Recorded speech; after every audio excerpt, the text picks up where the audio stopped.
Twelfth class बेटा आज हम एलसी ऑसिलेशंस पढ़ेंगे।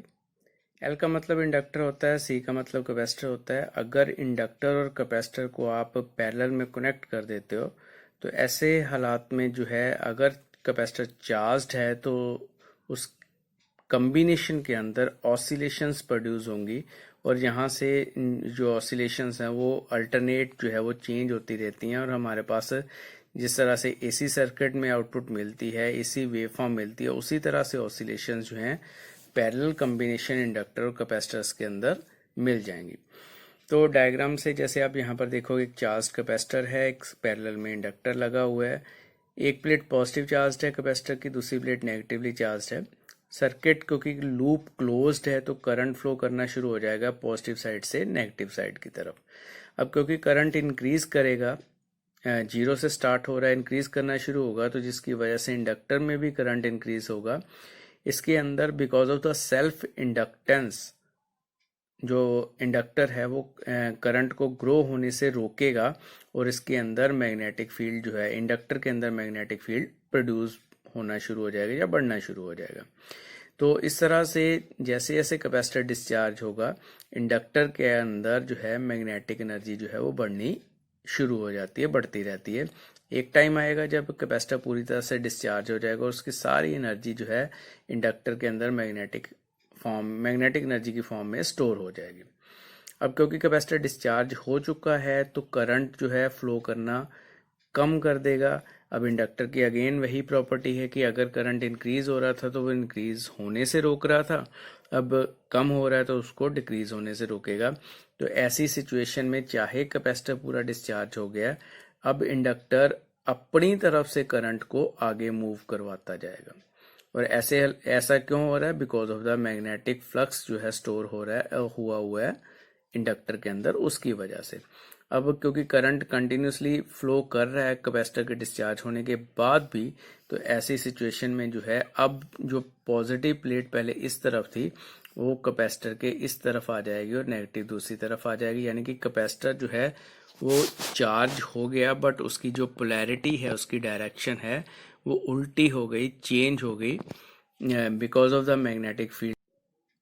अब यही सेम प्रोसेस जो है वो दोबारा से रिपीट होगा कि कैपेसिटर जो है अब इस साइड से डिस्चार्ज होना शुरू हो जाएगा। यानी कि अब कैपेसिटर की डायरेक्शन चेंज हो गई।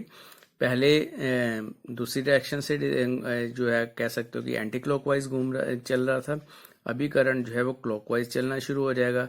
फिर से कैपेसिटर की वजह से जो है इंडक्टर के अंदर मैग्नेटिक एनर्जी स्टोर होगी और वही मैग्नेटिक एनर्जी जो है फाइनली जो है फिर से कैपेसिटर को इस डायरेक्शन में चार्ज कर देगी। तो ये प्रोसेस जो है वो कंटिन्यूसली चलता रहता है जब तक कि ये किसी रेजिस्टेंस या किसी और वजह से जो है इसके अंदर की एनर्जी जो है वो खत्म ना हो। आइडली जो इंडक्टर और कैपेसिटर जो है वो एनर्जी को कंज्यूम नहीं करते हैं।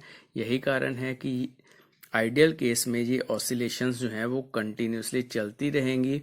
और क्योंकि डायरेक्शन चेंज हो रही है, एक बार क्लॉकवाइज एक बार एंटी क्लॉकवाइज, तो हमें जो यहाँ पर करंट या आउटपुट मिल सकती हैं, जो ऑसिलेशंस हैं, it it will be like alternating current, जो आप नॉर्मली हमने पहले पढ़ा है, जैसे ये वेव बनी हुई है। तो इस तरह से हमें अल्टरनेटिंग करंट की जो ऑसिलेशंस हैं यहाँ पर मिलेंगे। और इस ऑसिलेशन की जो फ्रीक्वेंसी है वो किसके बराबर है? Frequency will be 1/2 pi square root के अंदर LC। तो इंडक्टर और कैपेसिटर की वैल्यू के ऊपर ये आपको डिपेंड करेंगी। तो इस तरह से बेटा ये ऑसिलेशंस काम करती हैं। इस चीज़ को आपने रीड कर लेना है। यहाँ देखो, यहाँ पे एक अनडैम्ड वर्ड लिखा हुआ है। अनडैम्ड का मतलब है कि ऑसिलेशंस का जो एम्पलीट्यूड है वो कांस्टेंट है, वो डिक्रीज नहीं कर रहा। बट रियल सिचुएशन में क्या होता है, क्योंकि इंडक्टर और कैपेसिटर हम जैसे है वो 100% हम ये कहें कि एनर्जी इसमें कंज्यूम नहीं हो रही है, तो ऐसा नहीं होता। थोड़ी सी एनर्जी कंज्यूम करते हैं, या ये वायर्स के अंदर भी थोड़ी सी रेजिस्टेंस होगी जिस वजह से एनर्जी ये कंज्यूम करेंगे और इसकी वजह से ये ऑसिलेशंस जो हैं वो धीरे धीरे कम होती जाती हैं। बट आइडियल केस में यहाँ पर जो ऑसिलेशंस मिलेंगी वो अनडैम्ड ऑसिलेशंस मिलेंगी। नेक्स्ट बेटा हमारा टॉपिक जो है that is power of an AC circuit. काफ़ी इंपॉर्टेंट ये टॉपिक है जिसको हमने करना है। तो डेफिनेशन में यहाँ पर पावर किसके बराबर होती है? पावर तो हमारे पास जो होती है नॉर्मली हमने पढ़ा हुआ कि पावर जो है ईएमएफ और करंट के प्रोडक्ट के बराबर होती है। The instantaneous power of AC circuit is defined as a product of the instantaneous EMF and the instantaneous current. अब आपने जो पहले पावर पढ़ी हुई है जिसमें आप V इंटू आई पढ़ते हो, तो वो रजिस्टर के केस के लिए थी, खाली अगर आप रजिस्टर की बात करते हो। बट यहाँ पर हम पावर निकालेंगे जिसमें कम्बिनेशन हुआ, एक रजिस्टर का केस हो जाएगा, एक कैपेसिटर का केस हो जाएगा, एक इंडक्टर का केस हो जाएगा। तो अगर एलसीआर सर्किट है तो ऐसी सिचुएशन में हम पावर कैलकुलेट करने जा रहे हैं। तो ई किसके बराबर है? E naught sine omega T. I is equal to I naught sine omega T plus phi. Phi is the phase difference between E and I. Current और ईएमएफ के बीच का फेज डिफरेंस है। कितना होगा वो हमने एलसीआर सर्किट का जो पीछे आर्टिकल किया था, फेज डिफरेंस निकाला था, तो उसी तरह से ये निकल सकता है। बट क्योंकि ये जो हम अभी कैलकुलेशंस कर रहे हैं ये आपके पास एलसीआर कंबाइंड सर्किट के लिए, सीरीज एलसीआर सर्किट के लिए।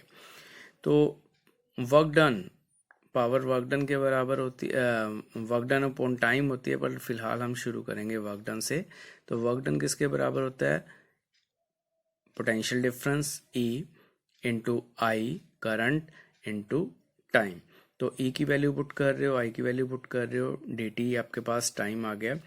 अब यहाँ पर ई नोट और आई नोट, ई और आई की वैल्यूज पुट की जा रही हैं। E naught I naught sine omega T, और sine omega T plus phi को हमने ब्रेक कर दिया है sine omega T cos phi plus cos omega T sine phi D T. ये मैथमेटिकल फार्मूला ट्रिग्नोमेट्री में आपने पढ़ा होगा। E naught I naught sine square omega T, bracket के अंदर ले जाओ इसको, cos phi plus sine omega T cos omega T sine phi multiply by d t. अब आपने यहाँ पर इसको फिर से चेंज करना है कि ये जो आपका साइन स्क्वेयर ओमेगा टी है इसको कन्वर्ट करना है। अगर ये ट्रिग्नोमेट्री का फार्मूला आपको पता हो, cos two omega T one minus two sine square omega T होता है, तो वहाँ से साइन स्क्वेयर ओमेगा टी की वैल्यू हम पुट कर रहे हैं। इसी तरह से आपके पास sine two omega T is equal to two sine omega T cos omega T होता है। तो sine omega T cos omega T किसके बराबर हो जाएगा? Sine two omega T divide by two. तो ये value sign square omega T की वैल्यू यहाँ पर ये वाली पुट करोगे, sign omega T cos omega T की जगह आप ये वैल्यू पुट कर रहे हो, तो हमारे पास जो रिलेशन आ जाएगा वो कुछ इस फॉर्म में आ जाएगा।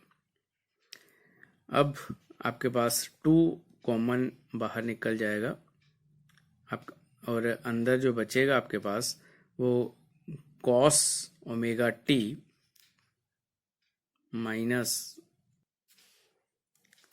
कॉस ओमेगा टी, ये वाला आपके पास आ जाएगा। इनको मल्टीप्लाई कर रहे हैं तो cos five into cos five minus cos five cos two omega T, और इन दोनों को भी मल्टीप्लाई किया sine five sine two omega t into d t. तो इसके बाद नेक्स्ट इंटीग्रेशन शुरू करेंगे हम।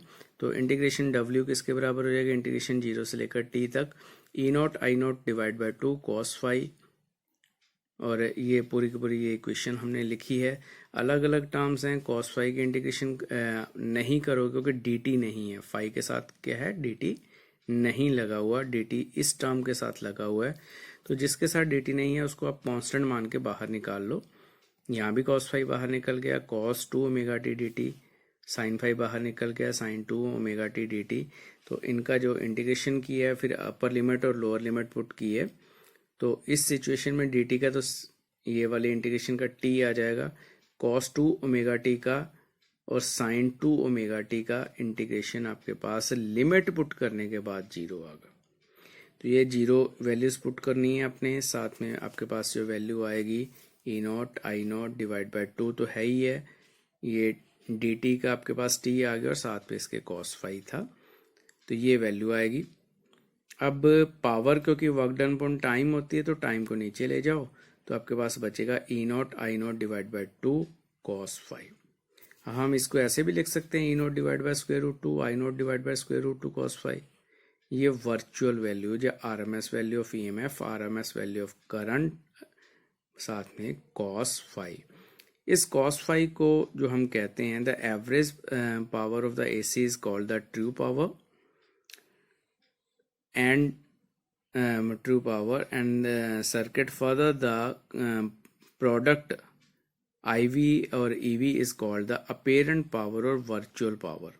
तो ये जो आपके पास अभी वैल्यू आई है this is called true power, और जो आपके पास IV EV का प्रोडक्ट है that is called apparent power या virtual power, and cos phi is known as the power